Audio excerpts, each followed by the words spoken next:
Hello everyone, I'm very happy to see all of you guys again here and welcome back to this Python programming series. In previous video we learned about object-oriented programming in Python, like what is object-oriented programming or OOP in Python, why object-oriented programming is important, what is class and objects in Python, how to create class and object in Python, and so on. If you didn't watch previous video, please watch it. You can find link in I button or you can find link in description below. You can also bookmark the Python tutorial playlist and subscribe to this channel, so you don't miss any future video. In today's video, we will continue our Python tutorial series and we will discuss constructor in Python. If you're new to programming or just curious about this concept, you're in the right place.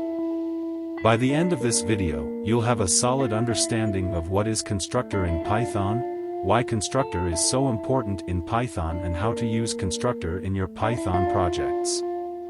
So, if you're ready, let's start today's topics.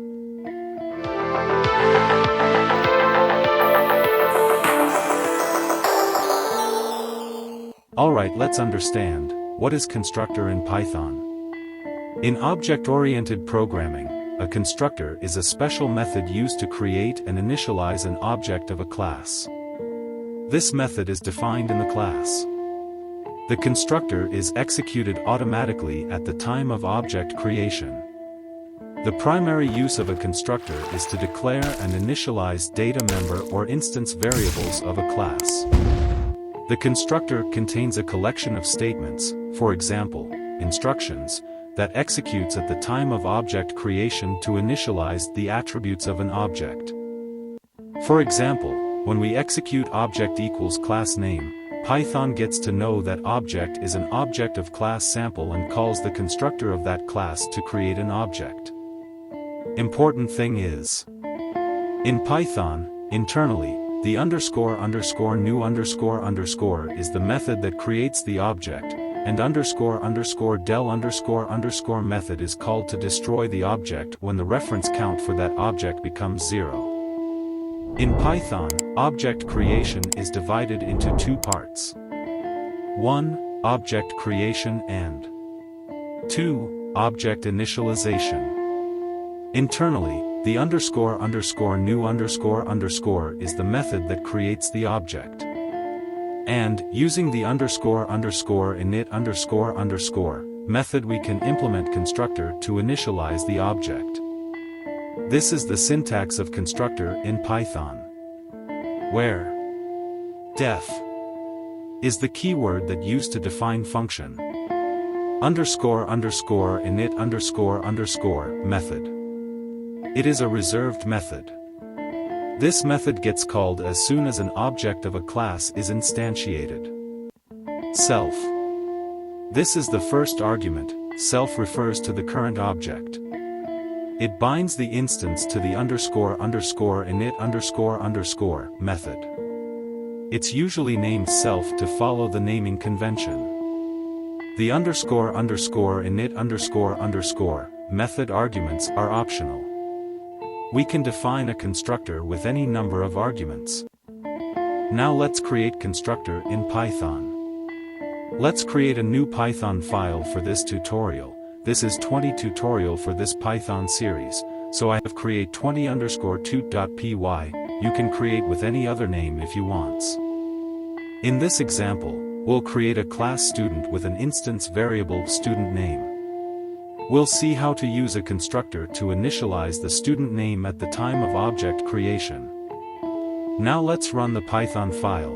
To see how constructor works in Python, open your command prompt, type Python space file name, which 20_2.py, and press enter. You will see this output on the screen. In this example, an object S1 is created using the constructor. While creating a student, object name is passed as an argument to the __init__ method to initialize the object. Similarly, various objects of the student class can be created by passing different names as arguments. This is the diagram of object creation in Python. Important point to note. 1. For every object, the constructor will be executed only once. For example, if we create 4 objects, the constructor is called 4 times. 2. In Python, every class has a constructor, but it's not required to define it explicitly. Defining constructors in class is optional. 3. Python will provide a default constructor if no constructor is defined. Types of constructors in Python. In Python, we have the mainly 3 types of constructors. 1. Default constructor. 2. Non-parameterized constructor. 3. Parameterized constructor. Types of constructors in Python. Let's discuss one by one. 1. Default constructor.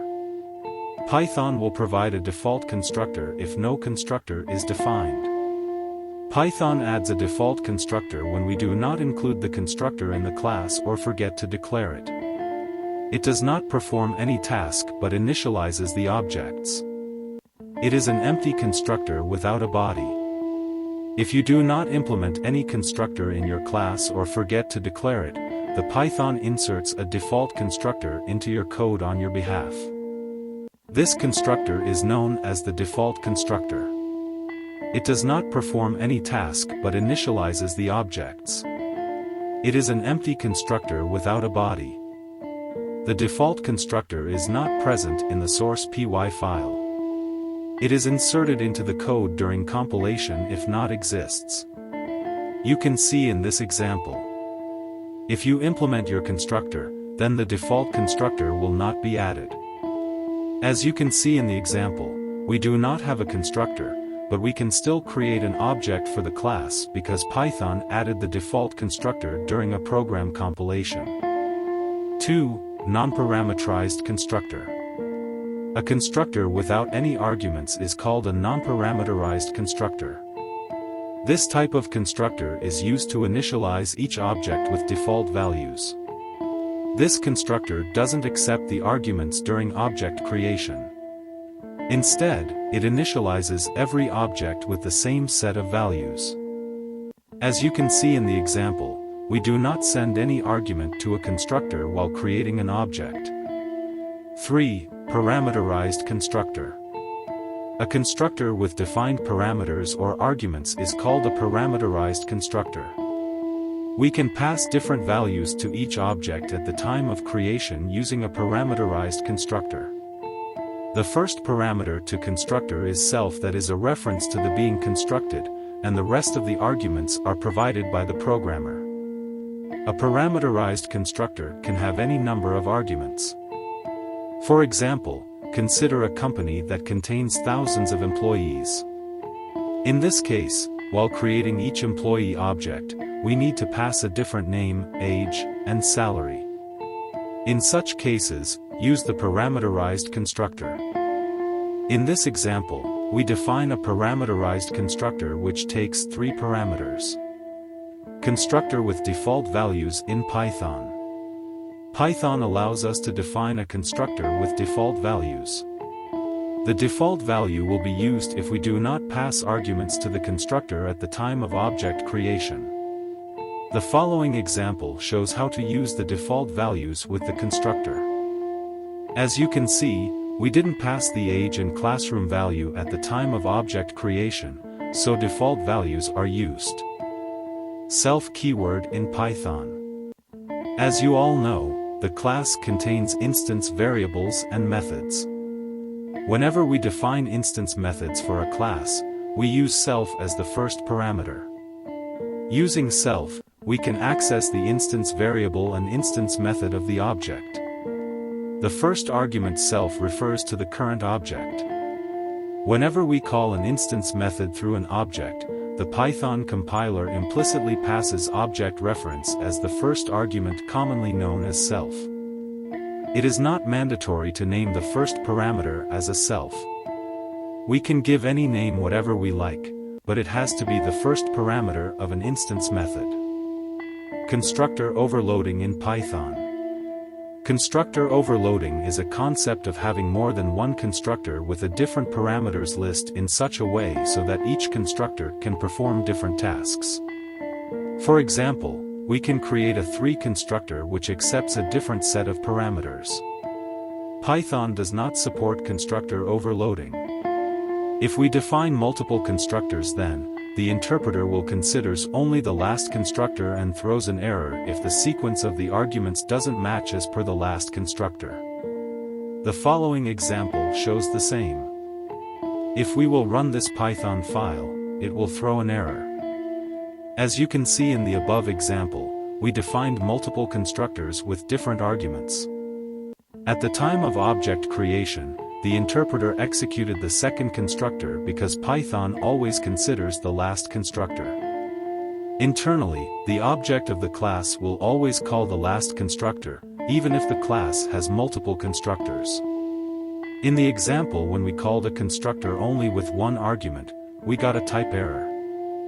Constructor chaining in Python. Constructors are used for instantiating an object. The task of the constructor is to assign value to data members when an object of the class is created. Constructor chaining is the process of calling one constructor from another constructor. Constructor chaining is useful when you want to invoke multiple constructors, one after another, by initializing only one instance. In Python, constructor chaining is convenient when we are dealing with inheritance. When an instance of a child class is initialized, the constructors of all the parent classes are first invoked and then, in the end, the constructor of the child class is invoked. Using the super method, we can invoke the parent class constructor from a child class. This is the example of how you can use constructor chaining with super method in Python. Conclusion and quick recap.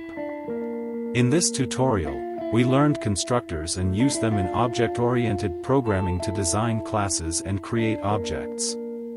Summary of the concepts we learned in this tutorial.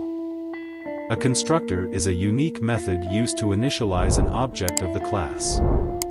Python will provide a default constructor if no constructor is defined. Constructor is not a method and doesn't return anything. It returns none.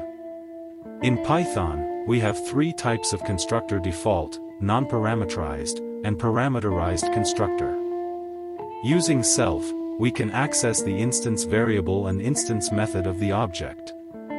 The first argument self refers to the current object. Constructor overloading is not possible in Python. If the parent class doesn't have a default constructor, then the compiler would not insert a default constructor in the child class. A child class constructor can also invoke the parent class constructor using the super method. That's all for this video. We will discuss more about object-oriented programming in upcoming videos with practical examples. And if you have any questions or topics you'd like us to cover in future videos, please let us know in the comments below.